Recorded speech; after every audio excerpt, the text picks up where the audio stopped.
தேவனிடத்தில் நீங்கள் அறிக்கை செய்யும் போது உன் பலவீனத்தில் என் பலன் பூரணமாய் விளங்கும் என்று ஆண்டவர் சொன்னார். அவர் நம் பலவீனங்களை அறிந்திருக்கிற தேவன். அவர் நம் பலவீனங்களில் உதவி செய்கிற தேவன்.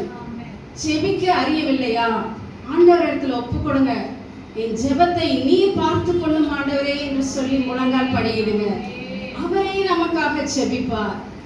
ஆவியானவர், நம்முடைய பலவீனங்களை அறிந்த ஆவியானவர் நமக்காக வாக்கு கடங்காத பெருமூச்சுகளோடு ஜெபித்துக் கொண்டே இருக்கிறார்.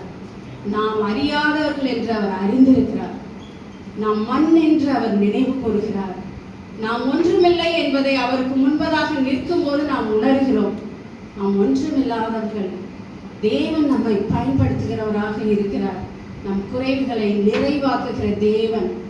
ஒன்றுமில்லாமே கூட அவர் நிறைவாக்குவார்.